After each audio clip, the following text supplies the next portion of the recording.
In this episode, Golden and I discuss Lucifer, Season 5, Part B. Full speed ahead. The Omega Beam. Full power.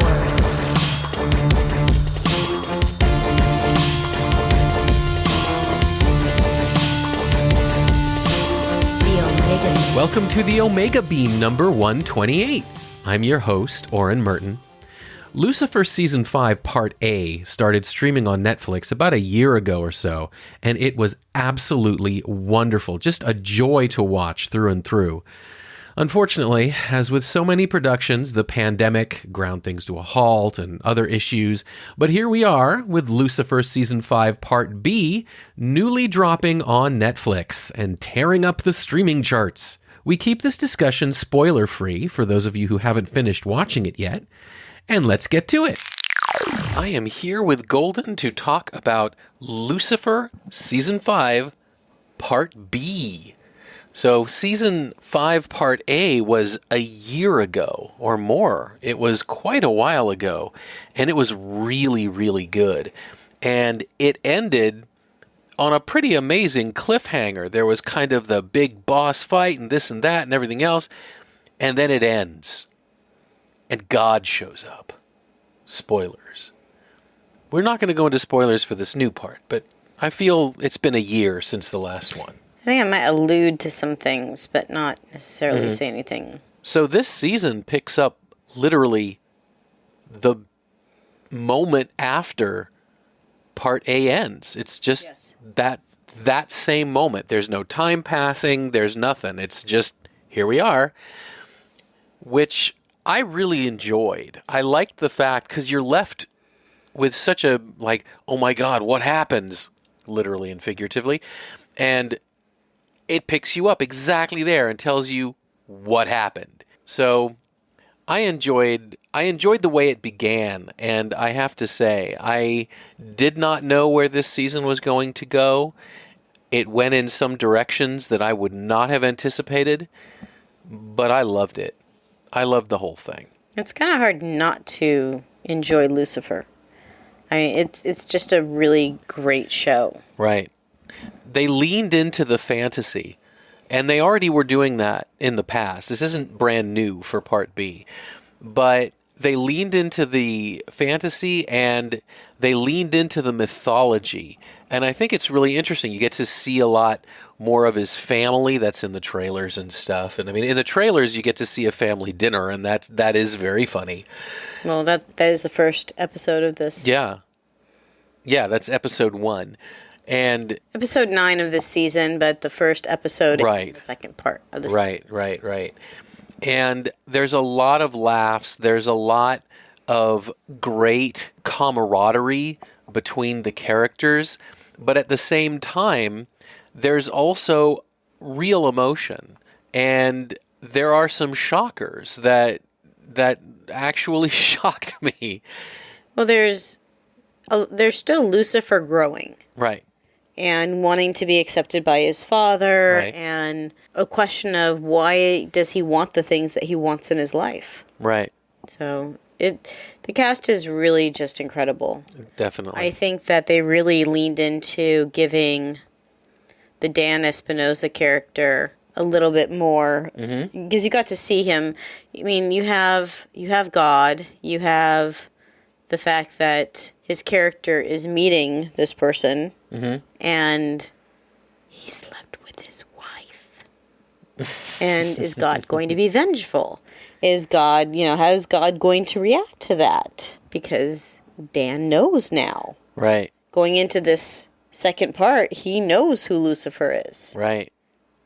And how is he going to deal with that? Yeah. Is that going to change the relationship he has with Lucifer?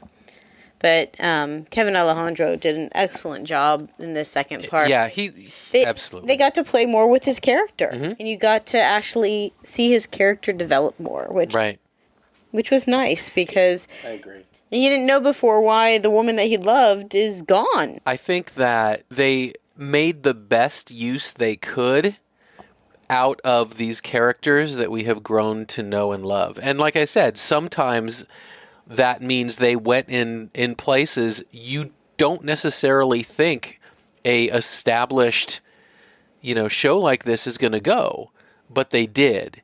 And it was good for the story, even as it's shocking. But I think that's one of the nice things about Lucifer as a whole, is that as much as it is comfort food in a sense, it isn't predictable comfort food. That it's well made and has a sense of adventure that I think a lot of shows that kind of become successful with a formula, they don't want to vary too much from the formula. But, I mean, for example, and this is in the trailer, no one, I think, really looked at Lucifer and said, hey, let's do a musical. But the trailer itself shows you a musical number. And there's a good reason for it. Oh, yeah, absolutely. It's in story. Yeah, it's definitely in story. It's not just, okay, we're going to do a musical. Yeah. Hey, we have some actors who can sing and dance. Let's make a musical. I think they touched on that, though, on It Never Ends Well for the Children. Because right. you got to hear a couple of the actors sing in that one. Mm-hmm. But it's just, they packed a lot in the first part and in this. Yeah. It is very dense in terms of the story. That's a great way to put it. I think one of the strengths of being on a streamer like Netflix is you're allowed to sort of let the story breathe in a way that in a network show where you kind of have to keep selling ads every 20 minutes, maybe you can't.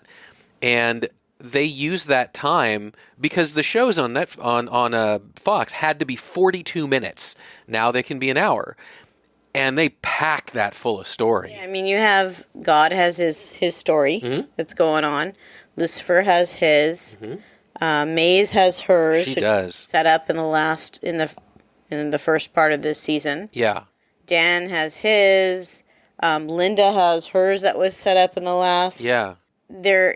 The only one that really, I mean, Chloe doesn't have as much. I think of all of them, Chloe has the least in terms of depth. I think I would agree with that. I think from part 1 already, her arc is kind of, how do I deal with the fact that my boyfriend is the devil? And I think that they expand on that a little as they go into Lucifer's arc. Her arc kind of has to dovetail and change with Lucifer's arc. But I agree with you that hers was maybe more of a support role. I mean, even Amenadiel's still, think in the support role. But he has his own little story because where does he want to go? Yeah. Does he want to go back to an old life and now he has a son? Yeah, that's true. So, is Charlie an angel? Is he human? So he has his development as well. And I think Chloe is probably the one with the least. Right. I think a lot of that. Even God had more. I think to some degree that may have been because Chloe has had huge arcs in the past and they wanted to give some time to the other actors so they could get their arcs. Even Miss Lopez has a very crazy arc that started in the last part of this season. Certainly. That she's having to deal with, and Maze is not necessarily helping her in the best way. Yeah. Speaking of arcs and everybody getting an arc, I do want to highlight Leslie Ann Brandt, who plays Mazikeen. You already mentioned that Maze had an arc, and I think that she's been playing this character since the beginning. She's a great actress, but I think a lot of times that character kind of comes off as a little one note. But I really think that they let her stretch this season. I agree. And she, as an actress, is so up for it. She's absolutely up to the challenge and does a fantastic job. And of course, Tom Ellis and everyone. I just it's a cast that you love. That's why I say it's comfort food. You want them in your living room because they're always entertaining and they're always watchable. And we saw something on YouTube about the Easter eggs or things that are dropped in the last episode. And we haven't watched that yet, but I remember watching one of the episodes with you, the penultimate. Is this really how it's going to end? And just being entertained by the irony of having a show in which God has now entered the picture. Right. And you have the actor Rob Benedict, who played God in Supernatural. Sure. And I appreciated the irony. It's hard to say a ton more than this without going into spoilers. So let me just say that it ends in such a way that it left me very excited for season 6. For those who don't know the story, when season 4 completed, the creators of Lucifer said, "Thank you, Netflix. You're awesome. You're the best. They've given us one more season to wrap up the story. This is going to be great." And the fans were a little bummed because we like the show. And they're like, "Oh, only one more season." But everybody was pretty sanguine about Netflix saying they get to end it the way they want. And so it's all good. But apparently season 5 part A did so well streaming-wise and was so good. Its critical response, its reviews were so good, its fan response was so great that the brass at Netflix started saying, well, maybe we could do a season 6. And so I think it was not even finished yet. I mean, it was. I think some of these actors thought this was it when they suddenly were told maybe it isn't.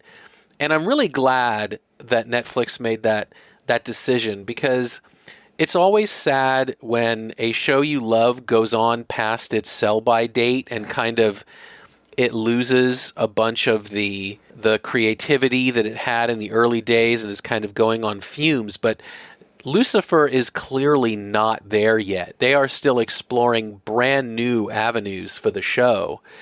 And I am very excited for season 6, not just because, I like the show, another season will be nice, but because they've opened up a whole new area of story that I think is very ripe for exploration. So I mentioned, with the one actor playing God, I had forgotten about this one, and IMDb reminded me that John Glover played the devil. Oh, yeah. In a series called Brimstone. Right. So you have someone that played God in an episode that has God, and you have someone that played the devil in an episode with the devil. Well, I think to some degree that goes along with the fact that Lucifer has always been excellent in casting, whether you're casting just a guest star for an episode or you're casting a recurring character. And everyone really fits the role very well. Yeah. And I love Chloe's daughter and how she reacts to Lucifer during the second part of the season. Absolutely. Lucifer is a wild ride. It is definitely worth the time. Absolutely. For those of you who already watch Lucifer, we can assure you that you are going to absolutely love this last part of season 5. You'll just be disappointed that it's going to be a long time. Yeah, that the disappointment is you're about a year off or whatever. Which is the disappointment that we had with the last season. Right, season 5 part A as well. Yeah, because the last episode of the prior half aired August 21st, 2020. Yeah. 2020. So. Yeah, absolutely. For those who haven't been watching Lucifer, if you've been listening to our podcast, you've heard us wax ecstatic about Lucifer so many times. Even if you know a little bit about what might happen and where it's going, I don't think it's going to keep you from enjoying how it got there. I don't think it's going to keep you from enjoying how it gets there. And elements that they drop into the show, trinkets, ideas, they come back and they're sewn into the story.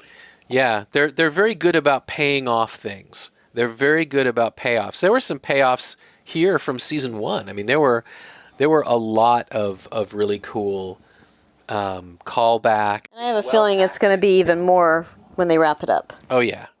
Definitely. Very, very definitely. So, well, thank you, Golden. You are welcome.